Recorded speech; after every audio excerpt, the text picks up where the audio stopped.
Pada video sebelumnya, kita membahas mengapa banyak laundry kiloan yang terlihat ramai tetapi sulit berkembang, biaya operasional yang tinggi, pekerjaan yang berat, sulit mencari karyawan, dan persaingan harga membuat banyak pelaku usaha akhirnya menyerah. Lalu, muncul sebuah pertanyaan. Bagaimana jika pekerjaan mencuci itu tidak lagi dilakukan oleh karyawan?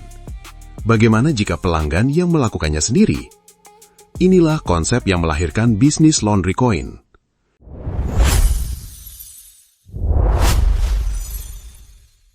Bagi sebagian masyarakat Indonesia, Laundry Coin mungkin masih terdengar asing. Namun, di banyak negara seperti Jepang, Korea Selatan, hingga Amerika Serikat, konsep ini sudah menjadi bagian dari kehidupan sehari-hari. Prinsipnya sederhana. Pemilik usaha menyediakan tempat, mesin cuci, mesin pengering, serta fasilitas pendukung lainnya.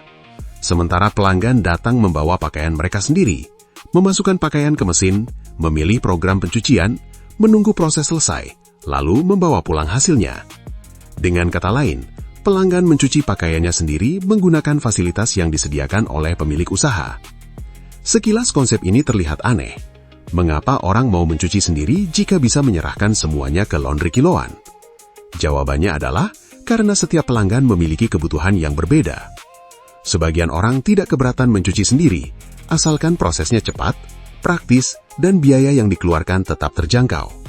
Selain itu, banyak pelanggan yang tinggal di kos-kosan, apartemen, atau kontrakan yang tidak memiliki mesin cuci sendiri. Bagi mereka, Laundry Coin menjadi solusi yang cukup menarik. Namun yang membuat Laundry Coin menarik bukan hanya dari sisi pelanggan. Bagi pemilik usaha, model bisnis ini memiliki beberapa keunggulan yang tidak dimiliki laundry kiloan. Pada laundry kiloan, hampir seluruh pekerjaan dilakukan oleh karyawan.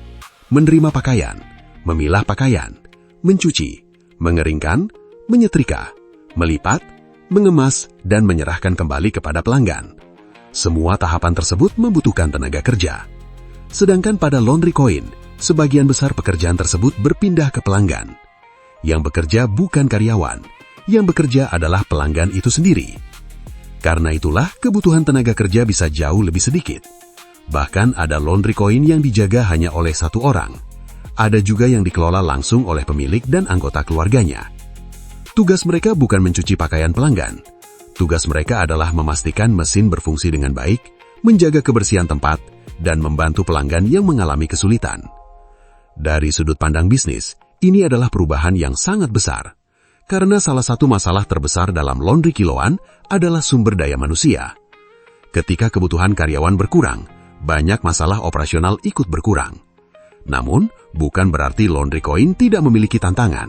Justru tantangan utamanya berada di tempat yang berbeda. Salah satunya adalah modal awal. Mesin laundry komersial untuk usaha Laundry Coin tidak murah. Harganya jauh lebih mahal dibanding mesin cuci rumah tangga biasa. Belum lagi kebutuhan mesin pengering, instalasi listrik, sistem pembayaran, renovasi tempat, dan berbagai perlengkapan pendukung lainnya. Karena itu, modal membuka Laundry Coin biasanya lebih besar dibanding membuka laundry kiloan sederhana. Selain modal, ada tantangan lain yang cukup penting, yaitu budaya masyarakat. Di Indonesia, banyak orang terbiasa menyerahkan seluruh pekerjaan mencuci kepada orang lain. Mereka datang ke laundry, meninggalkan pakaian kotor, lalu kembali ketika semuanya sudah selesai. Praktis dan tidak perlu repot. Sementara pada Laundry Coin, pelanggan tetap harus datang, memasukkan pakaian ke mesin, menunggu proses selesai, lalu mengambil kembali pakaian mereka. Bagi sebagian orang ini dianggap kurang praktis. Karena itulah perkembangan Laundry Coin di Indonesia tidak secepat di negara-negara maju. Namun, situasinya mulai berubah. Di kota-kota besar, semakin banyak masyarakat yang tinggal di apartemen, rumah kontrakan, atau kos-kosan. Waktu mereka terbatas, ruang mereka juga terbatas. Tidak semua memiliki tempat untuk mencuci dan menjemur pakaian. Disinilah Laundry Coin mulai menemukan pasarnya. Menariknya lagi, banyak Laundry Coin kini menawarkan layanan tambahan. Misalnya pelanggan tetap mencuci sendiri, tetapi jika ingin dibantu oleh petugas, mereka bisa membayar biaya tambahan. Artinya, pelanggan memiliki pilihan. Bisa sepenuhnya mandiri, atau membayar sedikit lebih mahal untuk mendapatkan bantuan. Model seperti ini membuat Laundry Coin menjadi lebih fleksibel dibanding sebelumnya. Lalu apakah Laundry Coin pasti lebih menguntungkan daripada laundry kiloan? Belum tentu. Semuanya kembali kepada lokasi, jumlah pelanggan, biaya operasional, dan kemampuan pengelolaan usaha. Sebuah laundry coin yang berada di dekat kampus atau kawasan apartemen mungkin bisa sangat ramai. Tetapi laundry coin yang berada di lokasi yang salah bisa sepi meskipun memiliki mesin yang bagus. Karena pada akhirnya, mesin secanggih apapun tidak akan menghasilkan uang jika tidak digunakan oleh pelanggan. Meski demikian, ada satu hal yang menarik dari model bisnis ini. Laundry coin mengubah cara pandang terhadap bisnis laundry.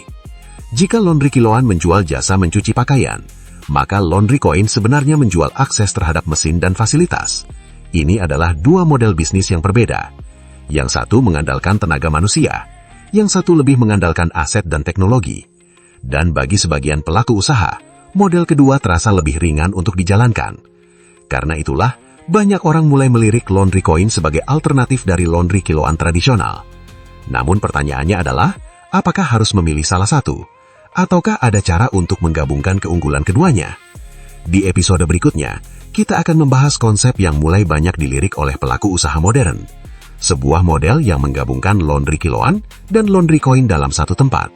Sebuah konsep yang berusaha mengambil kelebihan dari kedua sistem sekaligus. Dan mungkin saja, itulah bentuk bisnis laundry masa depan.